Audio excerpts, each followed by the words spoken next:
Let me say clearly first that all over the world, the Bretton Woods, the World Bank, the IMF recommendations have always been taken as a second choice.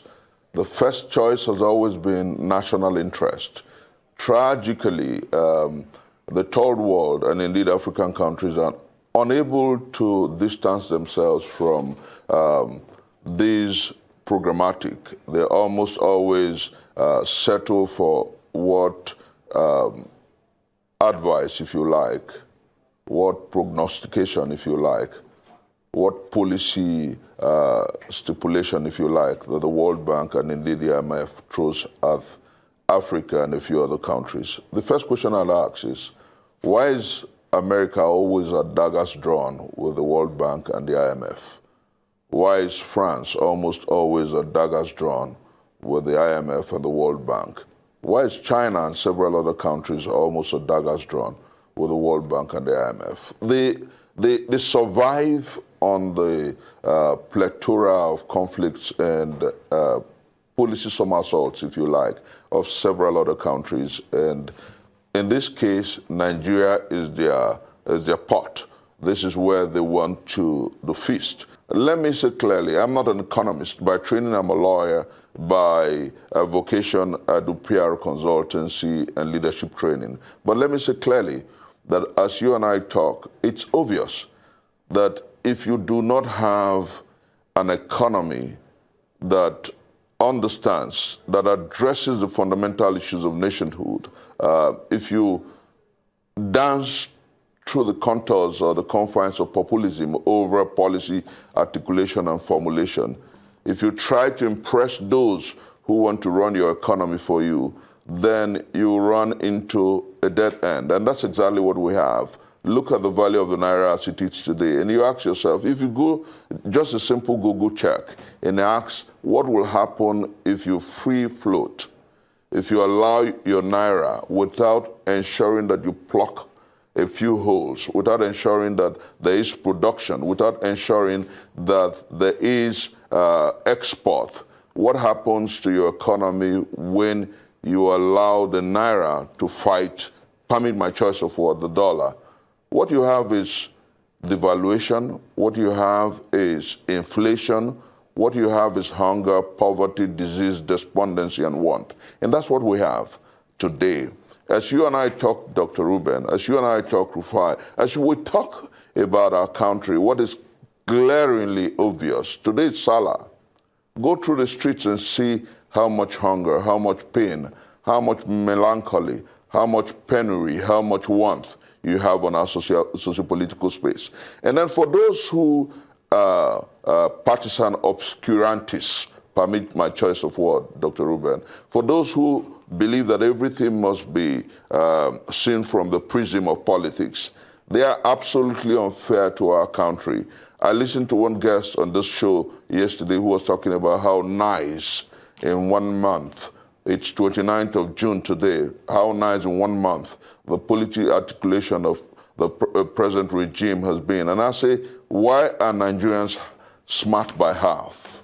You know, it was one of the greatest philosophers who said, oh, what a tangled web we weave when we first will practice to deceive. The truth is that every administration in our historicity, particularly since 1999, have done these same things that President Bola Ahmed Tinubu has done. You change the CNCs, you appoint a new police IG, you take out the EFCC chairman, you do a few things. And it's what we're used to. So those who politic with it, those who attempt to delude with it, those who attempt to do politics with it are smart by half.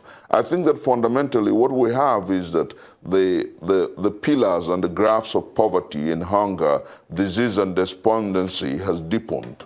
As you and I talk, there are many more Nigerians who are going down the poverty mark. As you and I talk, the statistics and the figures reeled by the guests who were here before me are harrowing. As you and I talk, over 100 million Nigerians down the poverty mark. And so I think that the time has come for us to tell the present president and those who pretend over our country that this is not the time for populism.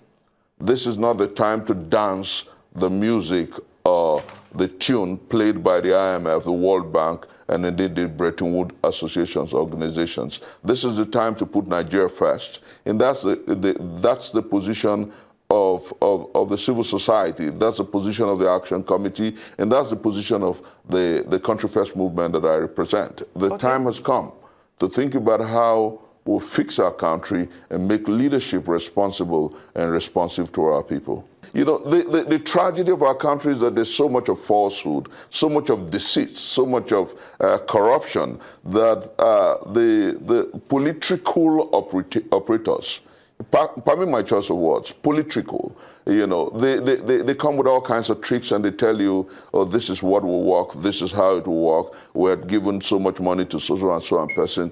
You know, the truth is that they really never give. And I want to remind you and take you back a few months ago when there was a policy that they said was supposed to take out about some hundreds of thousands or millions of Nigerians from poverty.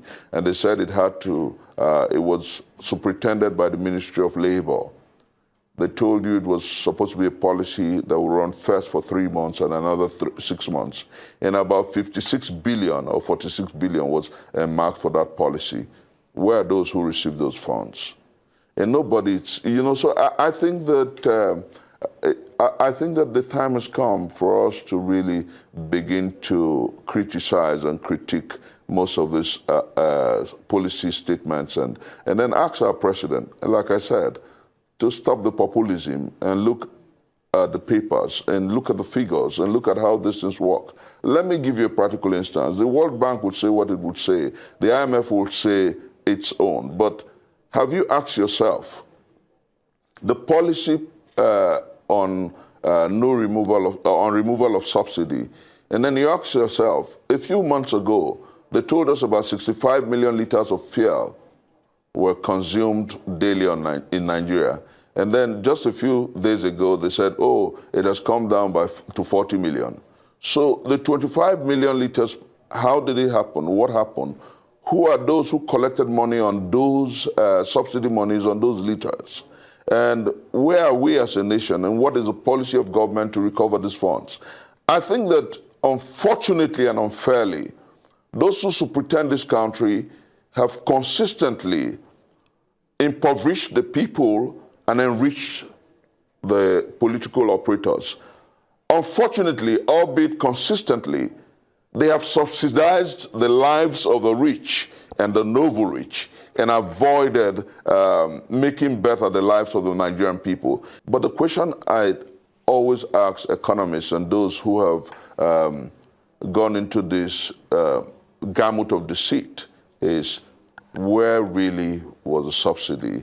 And in answering these questions, I'll leave Nigerians and indeed those who superintend NNPC and economy with 4 questions. The first is, if there's an oil swap, you take crude oil overseas and then you bring finished product, at what point does subsidy and the literage and the amount accrue? That's point number 1. Then point number 2, if you're taking oil out there, what are you selling, and why is the dollar denomination of what comes back imperative? Why do you ask Nigerians to pay the global price when you actually swapped? You sent crude oil overseas and brought finished product. Then number 3, what does the NNPC do with respect to the other products apart from PMS?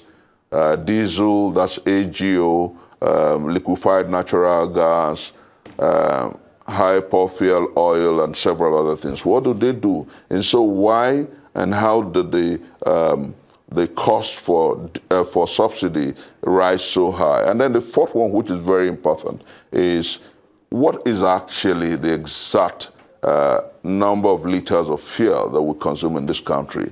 And when you attempt to answer this question, it just brings to fore those issues put out by the poet. Oh, what a tangled web we weave when first we practice to deceive. All that we have seen in the lifespan, 1 month of this administration, is copycatting the policy programmatic of Peter Gregory Obi.